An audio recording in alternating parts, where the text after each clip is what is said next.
Welcome to Serial Podcast 9. Hello, I'm Kevin. I'm Gerard. And I'm Ryan. And this is Serial Podcast 9, episode 6. The final episode. In theory, the final episode, if we get tired of doing this. And I don't know if we're running out of topics. We've covered all the big topics. I don't know. There's always stuff to talk about. I guess. There's always something to get very upset about. What are we talking about today? Today's topic is, what would Serial 9 do? WWSN. SD. SND. I guess Serial 9's one word. Whew. We can make bracelets after and everyone can wear them. Branding. All right. I think if we're going to have this conversation just for context, it'd be nice to hear a brief history of where Serial 9 came from and how we got to where we are today. All right. So is that going to be me? Yes. I mean, I wasn't around in the beginning, so, you know.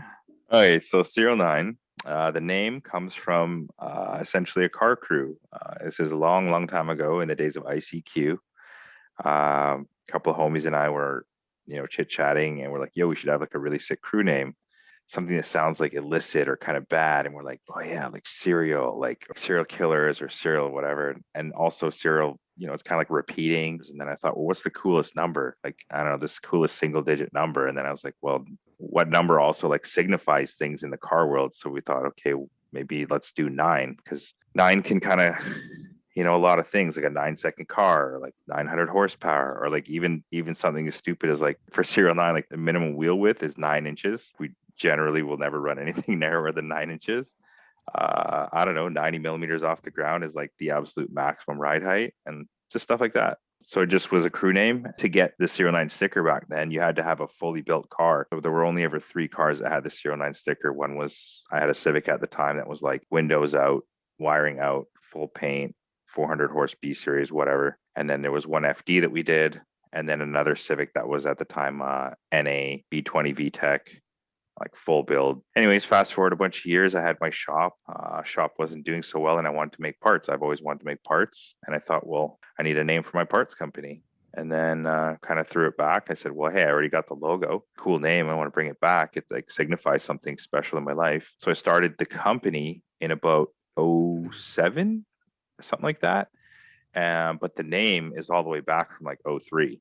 I started by making like Cressida parts. I made the first product I ever had was like an adapter kit for S13 suspension into an X8. So that was kind of the first thing I did. And then it went from there, subframe bushings, diff bushings. I think we did an angle kit, tension rods, real small stuff. I had no fucking clue what I was doing. And then anyways, fast forward a little bit more. And then Kevin came into the picture at some point. I had built this Corolla that was previously a rally car, so it was like fully beat up, and I needed Gerard to come help me, like basically run all new brake lines. And he came and helped me, and then hold on, back up a bit though. We met in kind of a funny way, because we had a shop on Mitchell Island at the time. Paulo from AES and I had a shop, and then Kevin and like I think it was Matt were drifting around on this island is like kind of remote, like a little bit of a drifting spot maybe, or like and then so we hear these cars out drifting or whatever. And at the time we had a Supra that we were working on, and Paulo's like, yo, let's go show these guys what's up. But the Supra wasn't tuned or anything. It literally just had a T51 or something on it, and so we drove it out there. And then needless to say, crazy. You guys weren't very impressed, but like you did show up at the shop and you're like, oh hey, like what's up?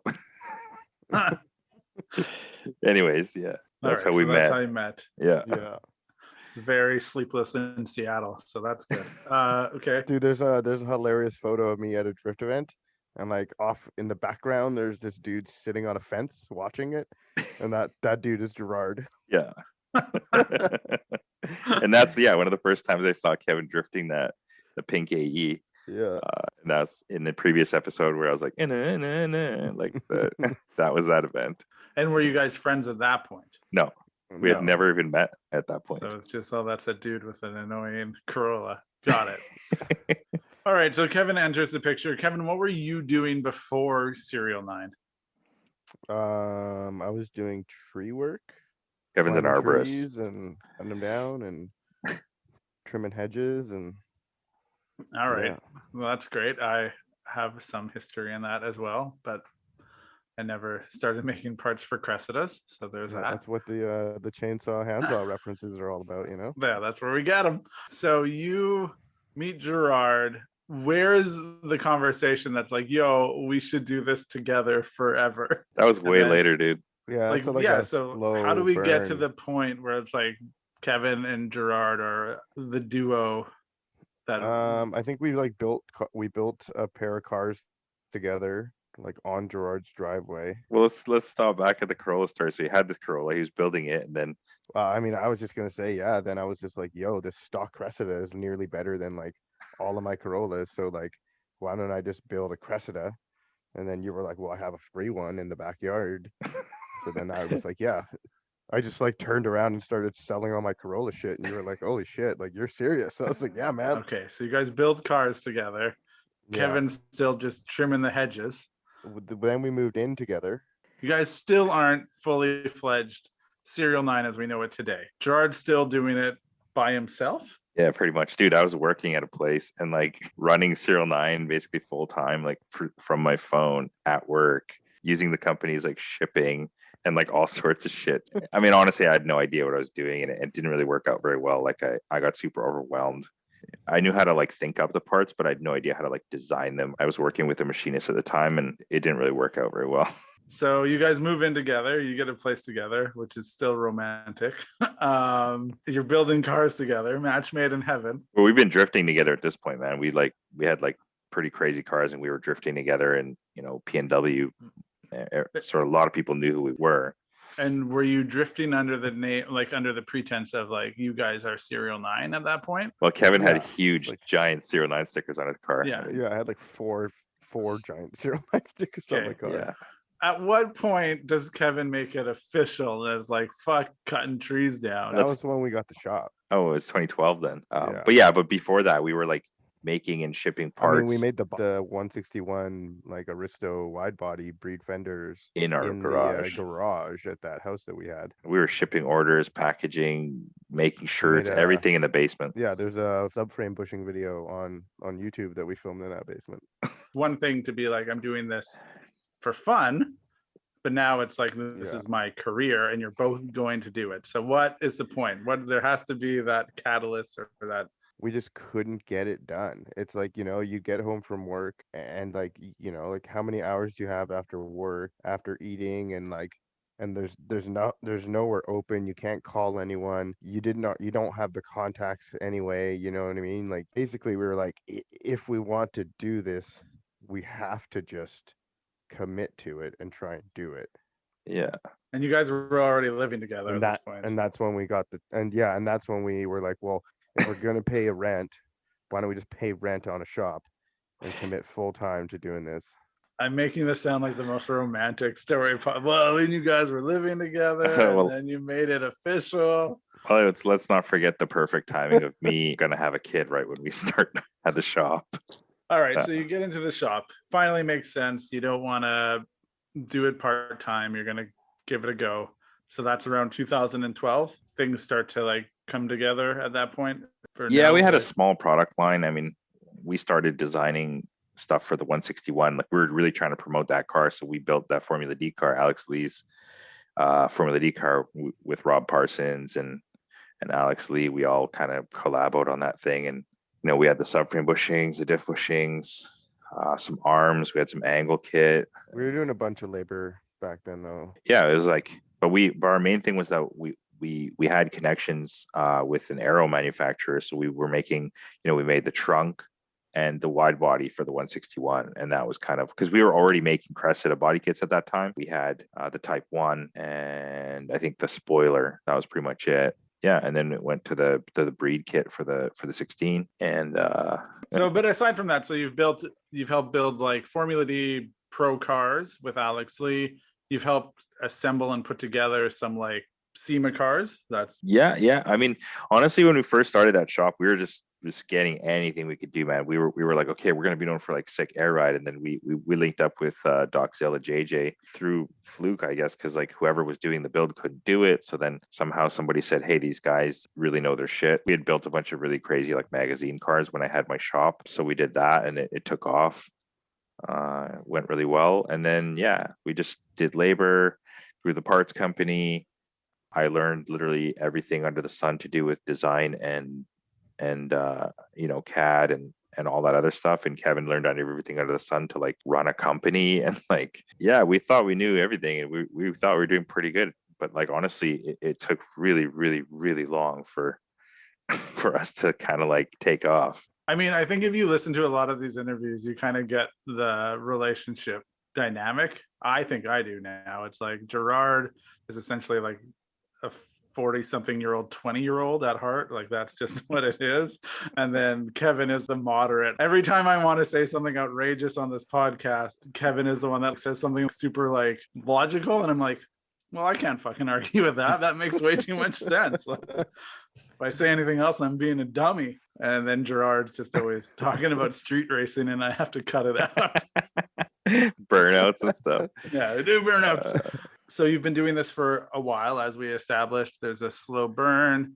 You guys each have like the thing that you've carved out that you do well. What are some of the key lessons that you've learned from like working in the automotive industry?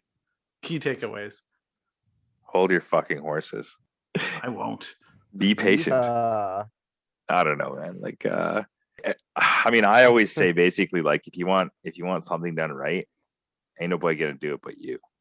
Like, I know that sounds stupid because like it's always like, oh, delegate and do this and that, but it's like the only person that can do it is you. Sponsorship, designing parts, I don't know, like organizing your company, making your company better, like shipping. You think that you can delegate those things, and until you get a team that like really actually cares, that does it exactly how you do it, like nobody else can do it. I used to meet up with this guy at like Krispy Kreme to design some of the parts. This is way back in the day. I'd have like a little drawing, or I'd say, hey, like, okay, so we're gonna make this knuckle, steering knuckle thing or whatever. So I'd tell him and I'd give him some dimensions and stuff, and we would pay him like, I don't even fucking know how much we paid him, man, but like, and then we'd meet him a week later, and then because I had no idea. I don't know if we ever paid him because like, and I think it was Starbucks, but yeah, like whatever. No, it was Krispy Kreme, dude, in Delta. You guys got to get it straight. I remember one time we met at a Starbucks at Ironwood. That was the first time we met him. Clapped out vehicle. Yeah, that was the first time we met him. Imagine you're like telling this dude like, all right, draw me a potato, and then he comes back and he's like, yo man, check it out, super sick. And it's like fully a banana. 100% what it was. That's when Gerard was just like, oh, Jesus fucking Christ, it'd be easier just to do it myself.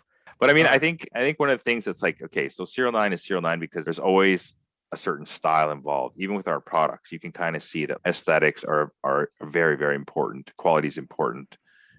Function is important.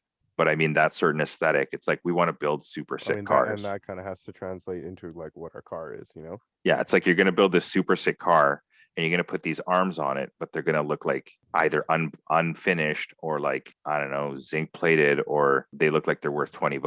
Like nobody wants that. I mean, sure, people want to spend $20, but nobody wants to look like they spent $20. You don't want to spend like $800 and like get some like Meccano looking arms. Yeah, exactly. Some hexes on there. The look is important, but it also has to work. So our things like, there's always innovation in the product. Like the adjusters, like nobody wants to take their shit apart to adjust it. So, we developed like the in situ adjuster and stuff like that. Or like, I don't know, just always kind of trying to push that envelope. And I think as far as North American companies, we're probably the front runner in making cars sort of like look fucked up. Like, that camber scene, or like, stanced out, if you will, or whatever. I can make that your slogan. Yeah. Make your car look fucked up.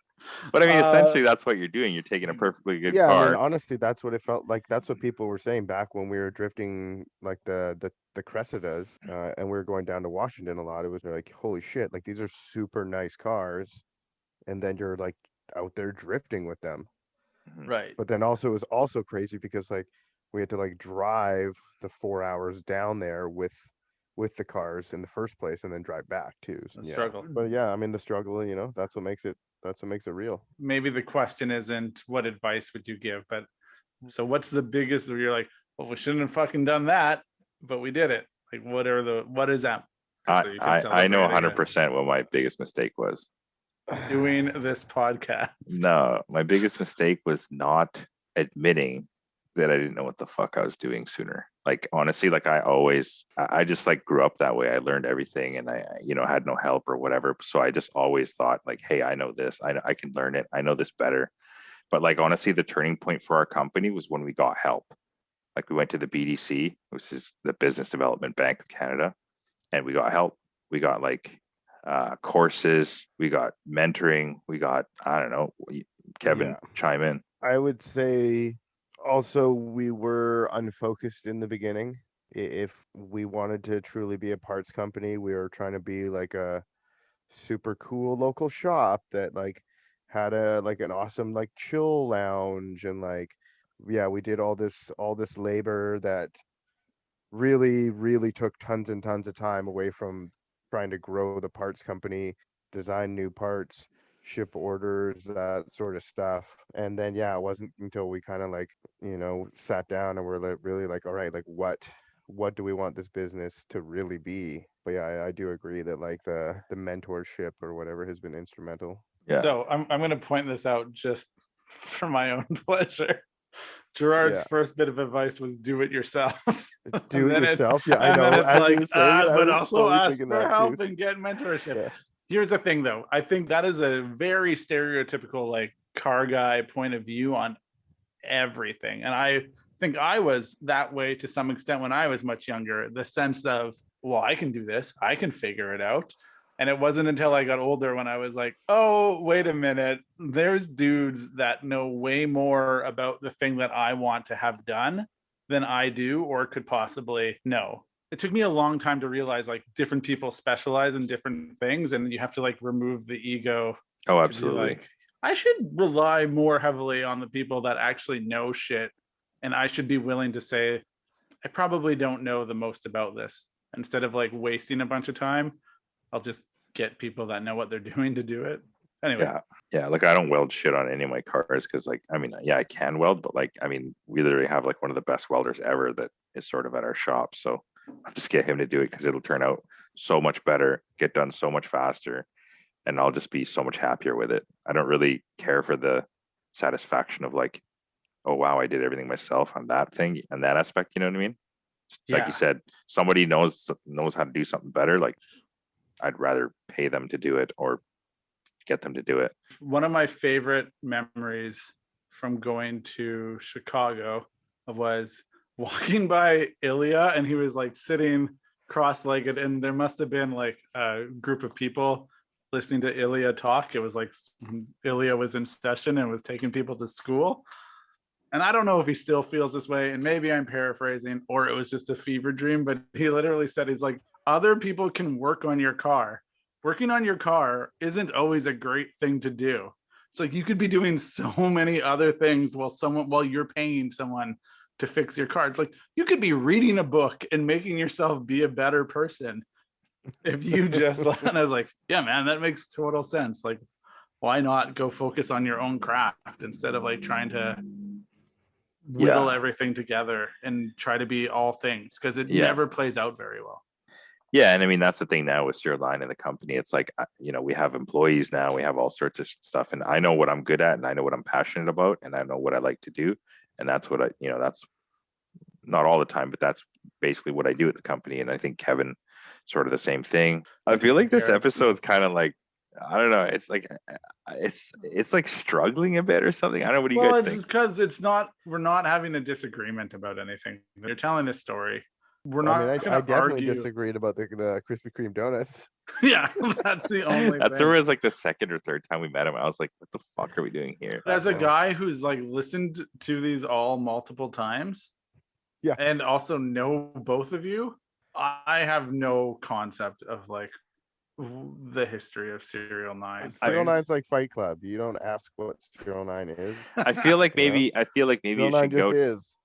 It should go towards the like, why did you guys start a car company? Like what part of it did you think was cool, or like why, you know what I mean? Like why?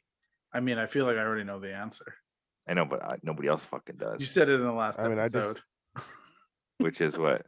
It's both as like you love cars. You're gonna find any way possible to be around Yeah, cars. yeah. That's a but I whole mean, drug. You had a whole drug addict bit about how like you're like looking for it like a guy who's but that lost doesn't everything. mean It's that's funny not because that doesn't I explain I serial was like, nine oh, though. Ryan cut that part out, but then it's not in that. It's in the next. No, I episode. keep that part in because I laughed Oh, okay. hysterically. That episode brings me so much joy in that sense of like, like we let it go one time. You're like, I'm like an addict. I have like, you know what? You got a 95, like a 5% chance of recovery, Yeah, and that's me. And I was like, yeah, all right. And then finally, you're like, you know, like the dude who's homeless, scraping around the streets, looking, and we're like, Kevin and I are finally like, no, Gerard. You can't Yeah. make that analogy. But the thing is like none of the things that we're gonna do if we do this, we can't have a conversation about it because like I can't tell you that's not what Serial Nine's about. Let me tell you what I think Serial Nine's about. I mean, you could just challenge it, be like, why is that fucking cool? Why do you guys think? But the thing is I think it's cool, so I can't challenge it. I can't I be know, like, but like well, you're fuck, I you're also don't think you're that like you can be the voice of the people. You can be the voice of like the if like. the people are listening to this, they think Serial 9 is cool already. Like there's Yeah, but no you could be like, yo, like, you know, like 161s are cool, you know, like I am the one that says one, but we haven't said that they're not I don't cool think yet. I don't think Altez's are the Civics Real rear-wheel drive. But I Civics. did that. But that was a conversation of opinion. That's not a conversation of You could be like, yo, why'd you paint your car that fucked up yellow color? Or like, I don't even think it's a fucked up color though. I know, but like, but that's the people thing, are is, like, probably wondering that. nobody's looking at I don't that know. I car. think people like that color. Yeah, I don't think anyone's 'cause looking at it's- that car and being like, "Oh, that's an ugly." No, you got onto Motor Mavens with that color, right? Like nobody's thinking that. Like, and I'm not going to argue that because I don't even agree. Like, I don't disagree with the idea that that's an ugly color. But then it is going to be a boring podcast because we're all just like stroking our dicks about how fucking cool we are. I'm not even stroking about anything because I don't have a say. I can't argue any of this stuff. This could What be do you the mean you don't have a podcast say? right now, is the fact that we're getting Yeah. riled up. That's the thing. It's like we've already established we do this because we have, like, in broad strokes, we have the same idea of what's cool. Like, I think Yeah. Serial 9 is cool. You and I definitely have different opinions, you know. I mean, But- I think it's pretty minimal. It's like, what are Yeah. you talking about like what a sick car is, or what do you mean? Yeah, or just like, I mean, I don't know. I feel like there's like shit that I would do to my car that you would like never do to your car. Like, Yeah, no, absolutely, for sure. Yeah, but it's still minimal, you guys. Like the difference between you, like in this sense, is like I'm actually the weird one in this, but it's in the sense that you guys, when we talk about stuff, are so far out to just like, well, crowns are way fucking cooler than Altezas. And I'm like, oh, I think Altezas are pretty cool. And it's like, no, they're not. But it's like there's a giant portion of the population that thinks Altezas and IS300s are cool. Yeah, You for two sure. aren't 'cause they splitting just don't hairs know. over that. That's just because they don't know. Yeah, I mean, you guys, They're ignorant. I don't think that's fair. The Alteza's dope. It's all right. Crown. Yeah, Well, now you're just agreeing with me because I'm like all whatever. livid about it. No, I don't think they suck. I mean, I would never have one. I would probably have a Gita, but like that's only just because it's like a Yeah. fucked up obscure version of like a normal ass car. And I guess for me, it's just like you're gonna have a normal car that like everybody else has. And it's like you could have the craziest Alteza or the craziest IS. Some other motherfucker's gonna have a crazier one because there's like 800 motherfuckers with Altezas, whereas like there's like 6 dudes with Gitas. Well, maybe now there's like 50, but like there's like 6 dudes with Gitas. So like, But yeah. at what point do things become too much? Like, what is too much camber? What is too, like, I mean, it really depends on what you're going for, in my opinion. I mean, like Kevin's had a car with like 20 degrees of camber in like 2015 or whatever. But yeah, I mean, is it a grip setup? Is it a street setup? Is it a VIP setup? I don't know, Kevin. I had the like 20 degrees of camber on that car, and it was like 17 on the front.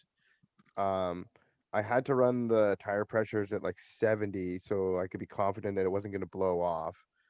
I mean, the car still did handle pretty good. I could still take corners pretty aggressively. I went 120 kilometers an hour on those. I drove down to Seattle and back, like drove around LA for like a whole week, all over.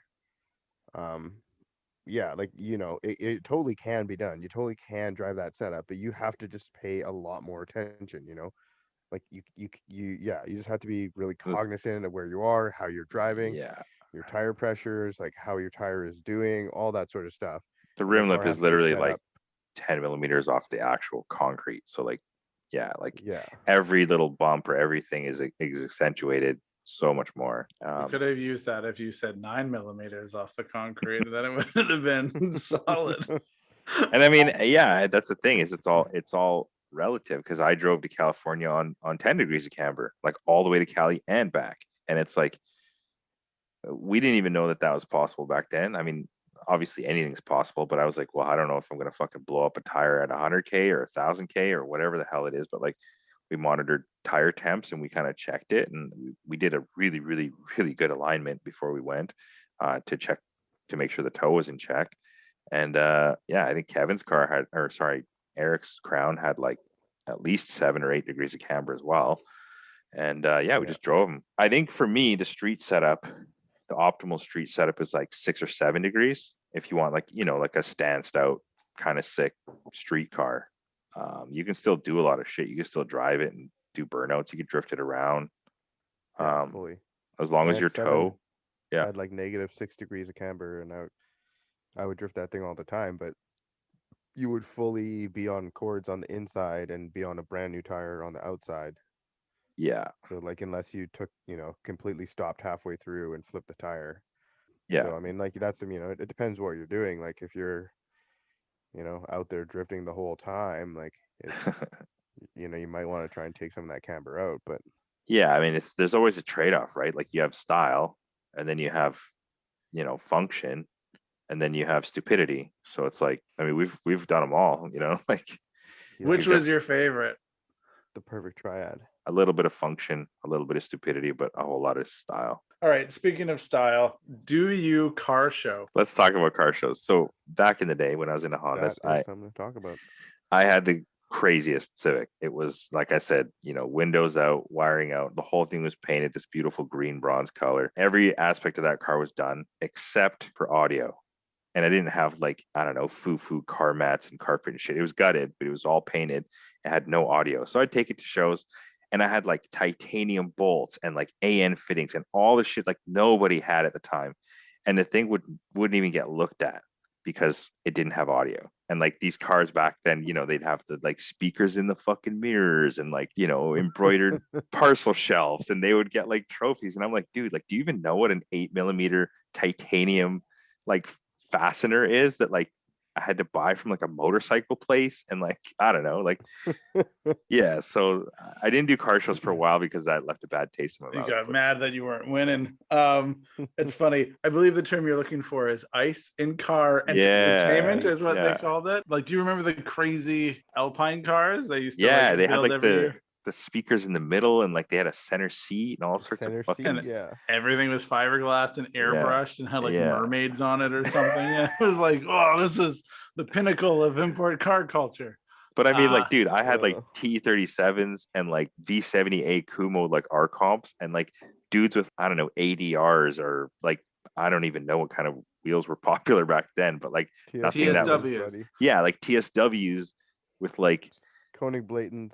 with like, what are those Ling Longs or whatever would be winning shows. And I'm like, dude, like, you guys have no idea. Like all the judges basically were idiots back then, but now they know their shit, Yeah, it sounds like if you were to take your Civic from then and put it into now times, it would do much better where they have categories for Best period correct Honda. best race inspired. There's a lot of awards for Yeah. everybody to win. Best Toyota I won. Yeah. Yeah.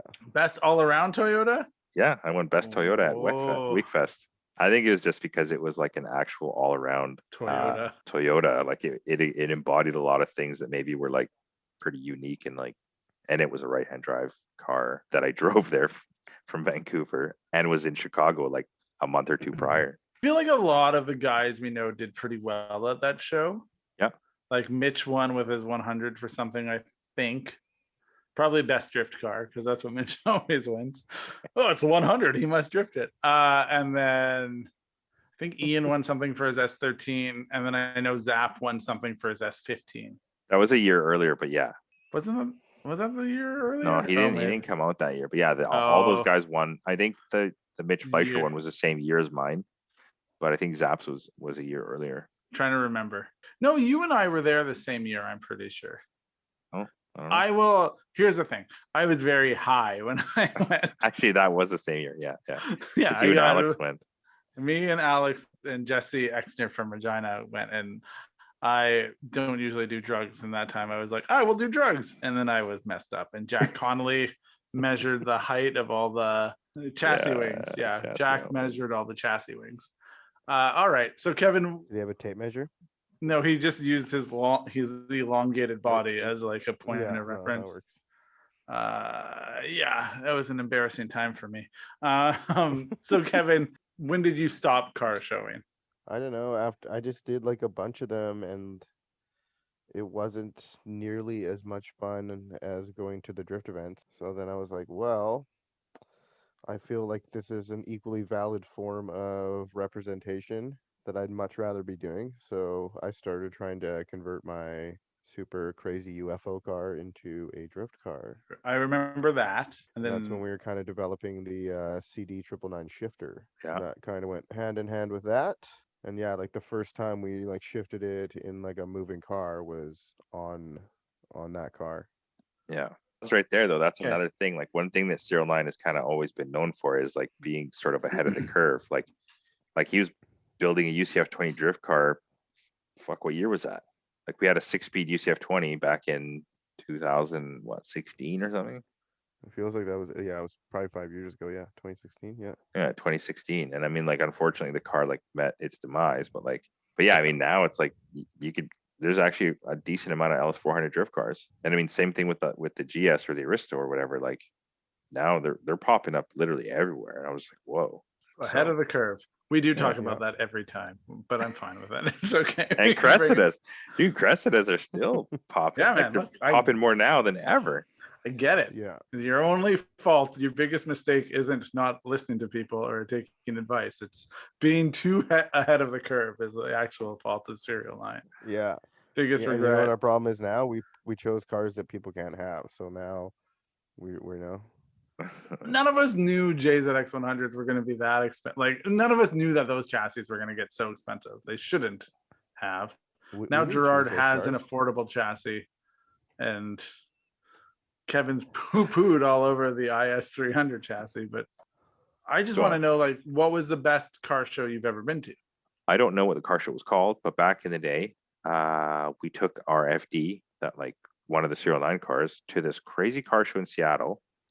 All the good shows were in Seattle back then, because like Vancouver was just like had zero idea what the fuck they were doing. It was just like B-boys and like I don't know, just stupid stuff.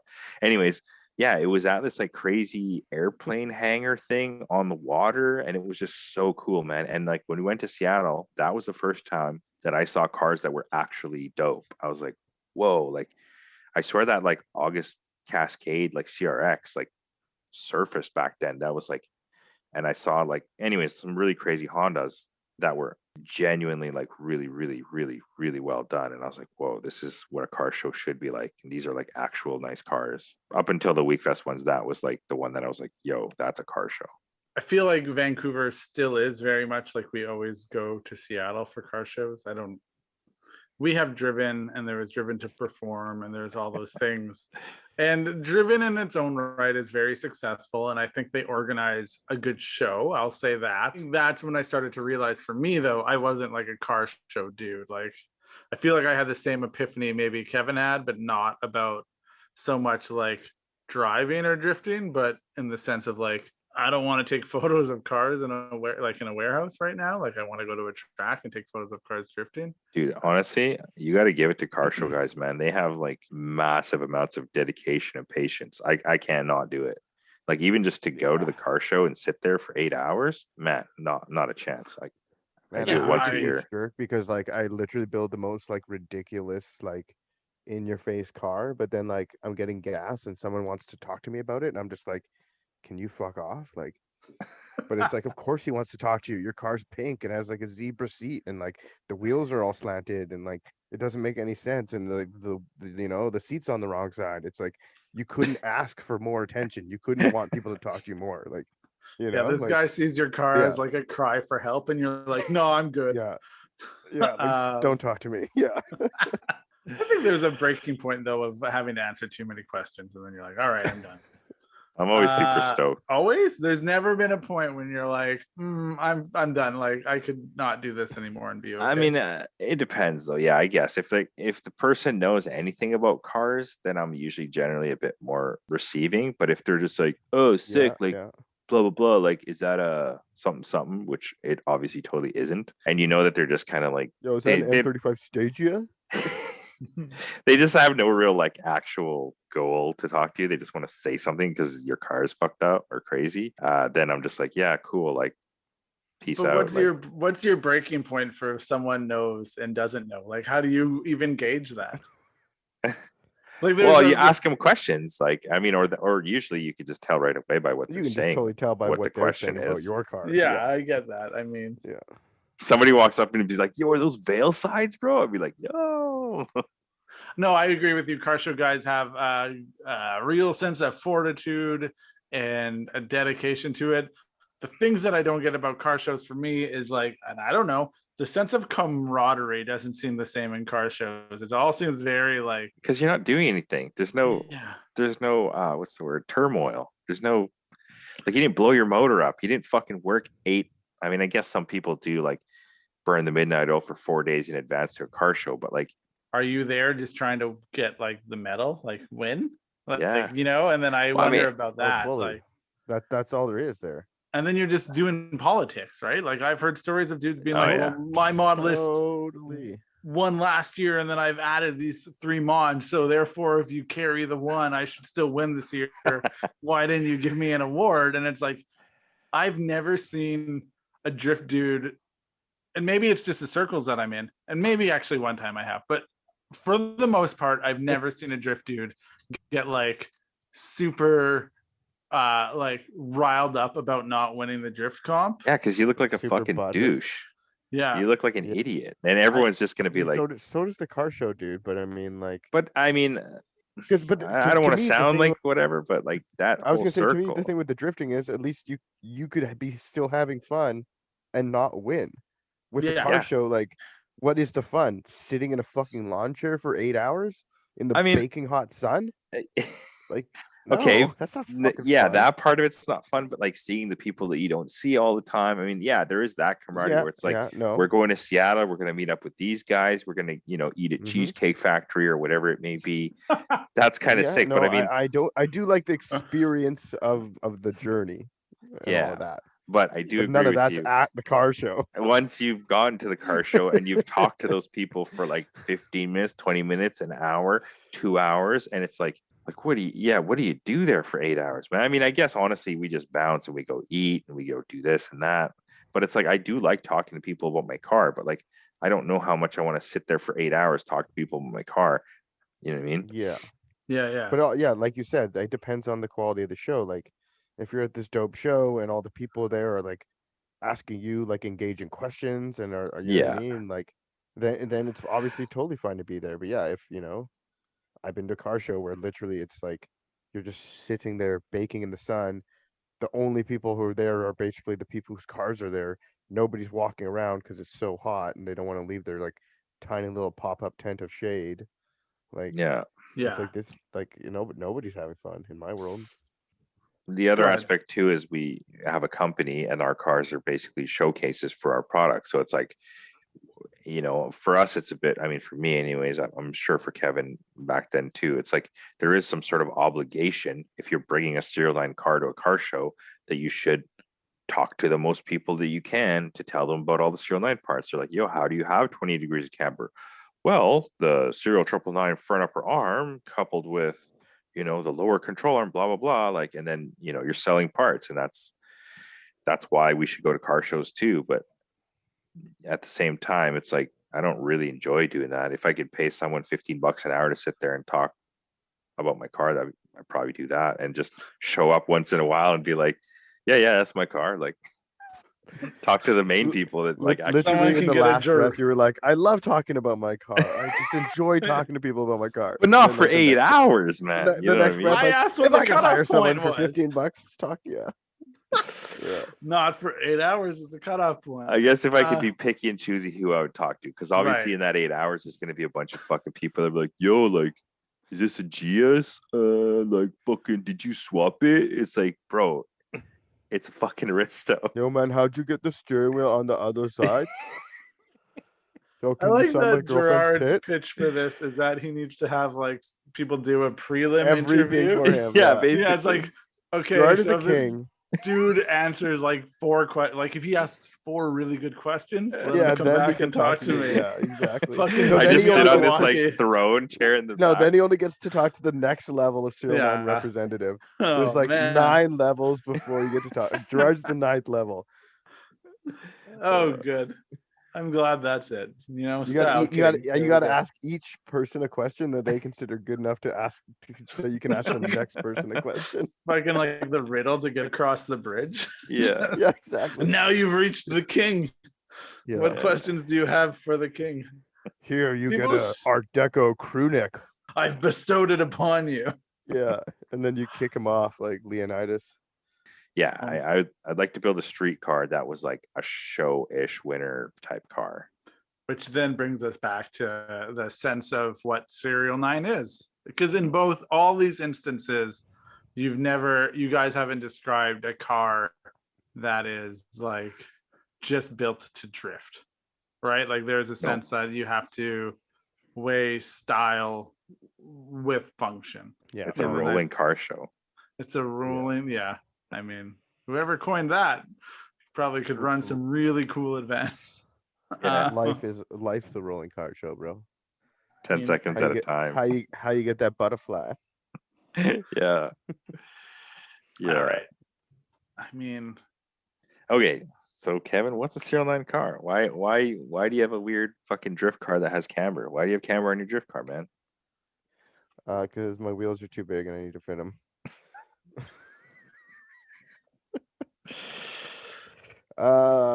Yeah, just because it looks sick. I love it. I don't know. Why didn't you yeah, have 15s Why didn't I have 15s? What do you mean? on your X7? Because it was going to be too much work and too much camber, and I thought it would just like blow the doors off. And well, that was my 15s. Yeah, you had the that I had craziest left over from the 15s ever. Corolla. Yeah. Yeah. Cause yeah, like I didn't want that look. I wanted a more modern, updated look and something that was like a bit cooler.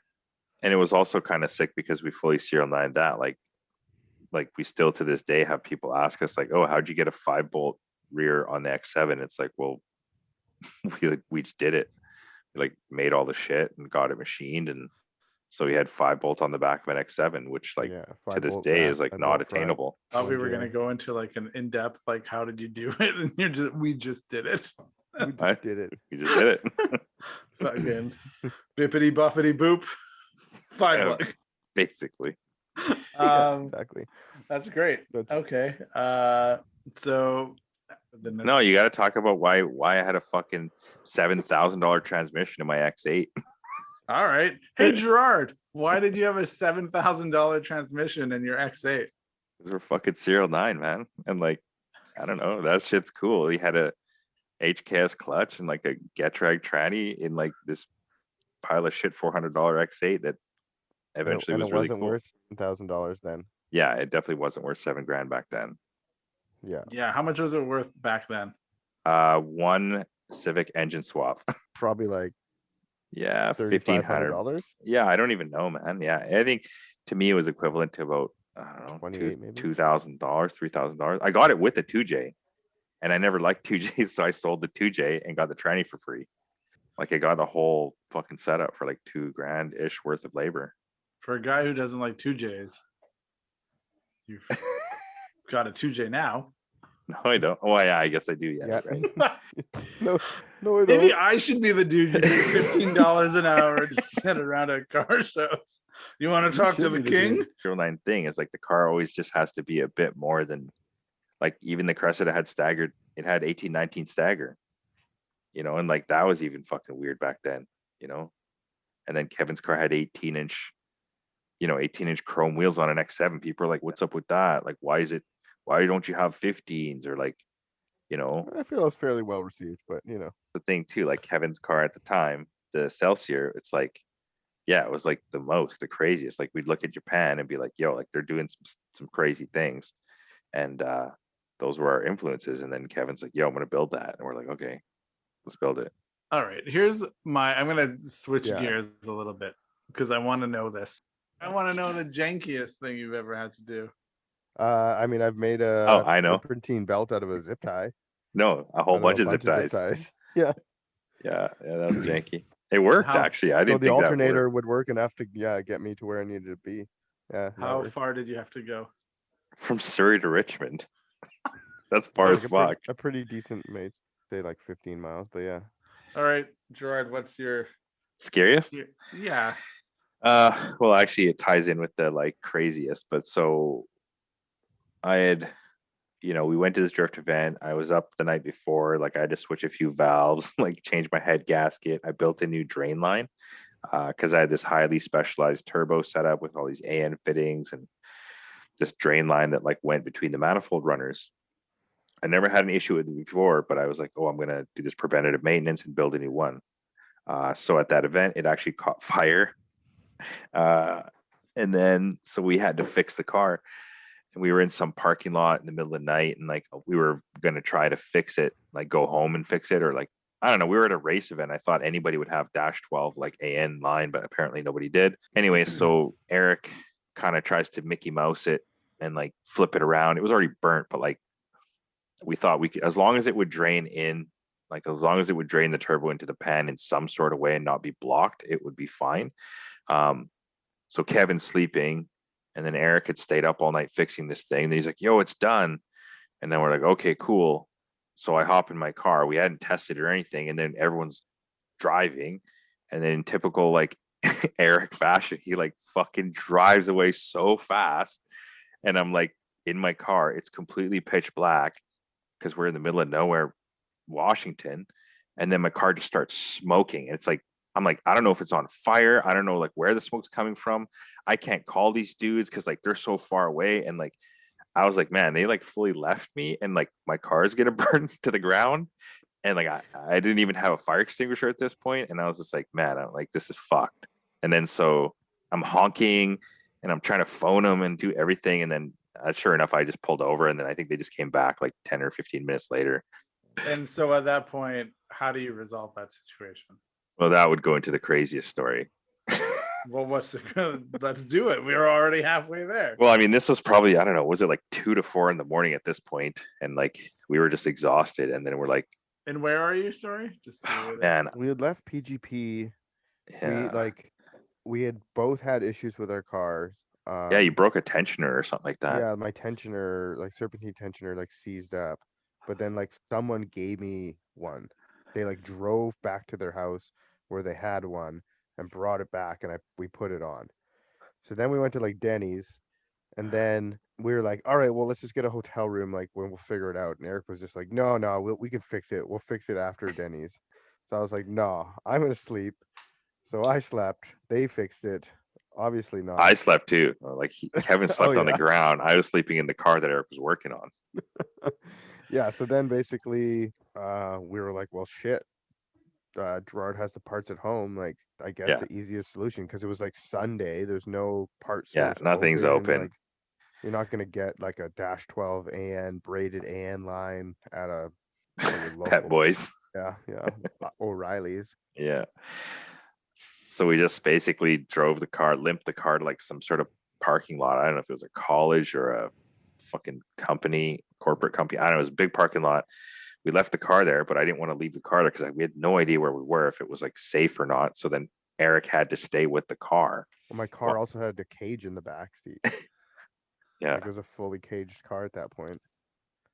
Yeah. So he couldn't really come with us anyway. So like, I just drove as fast as I could all the way back to the border and then to Gerard's house to pick up my daily X8 and then make a new line.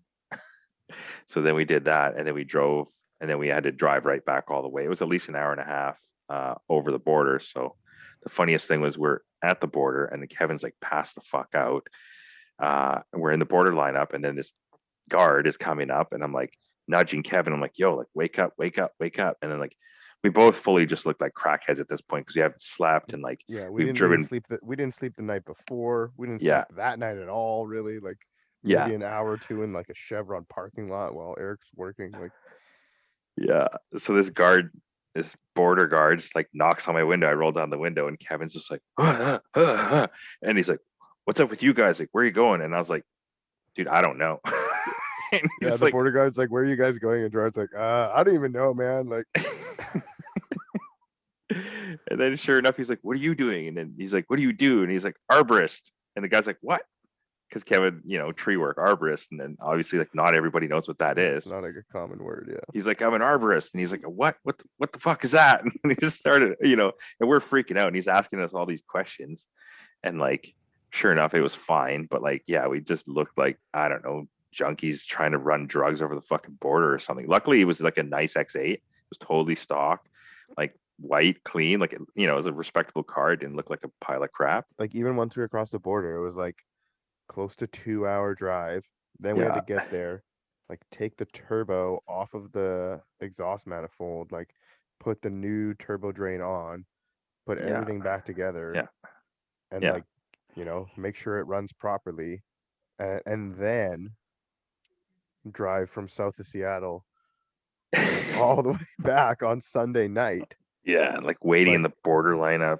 It was literally like a 48-hour like drift or vent ordeal, or like even more. Like yeah, that setup was very extra. It was super elaborate. Like everything was custom. Everything was one off. Everything was like race car. It was pretty cool, but at the same time, nothing was like really replaceable that easily. Like a radiator was custom made. The surge tank was custom made. Every fitting was AN fitting, and like it was really cool. But takes us back to like when you built a Civic and it was wasted on people and car shows. Yeah, right. Yeah, like it's the same mentality of that.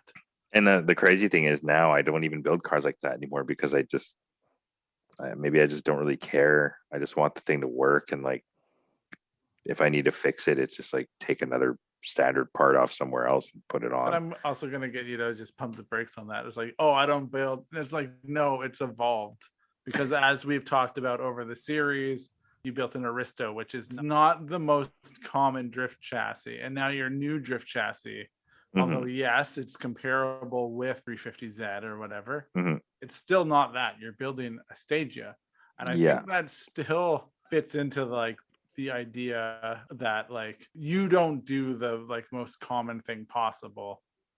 I mean, I think you've learned from your mistakes of like, man, maybe the parts that make the car run should be interchangeable, but like what I should be totally wild about is the aesthetic.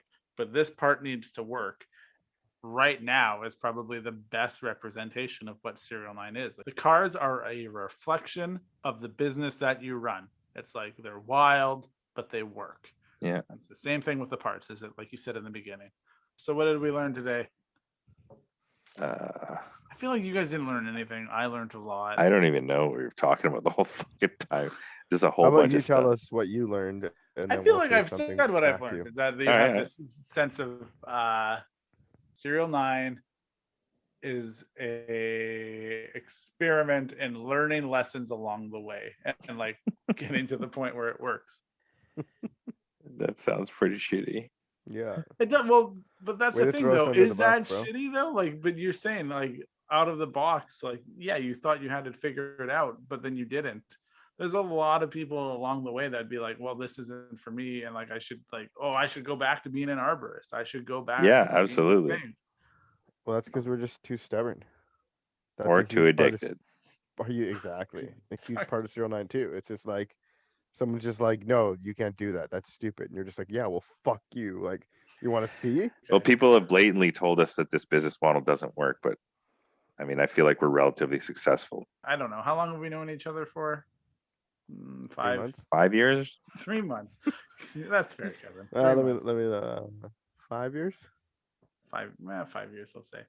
I'm always blown away by the fact that like there's two guys who have started a company and managed to make a go out of it in the automotive world about something that they're passionate about. It seems like a rare thing in Canadian automotive culture to have something like SERIALNINE exist. And so that always blows me away. Anyway, That is all right, weird. let's do a sign off, you guys. Good night, everyone. It might not be night when they're listening to All it, right. bro. Goodbye, everyone. Goodbye. So long and farewell. See you guys. Wiedersehen. Thanks for listening to Serial Podcast 9.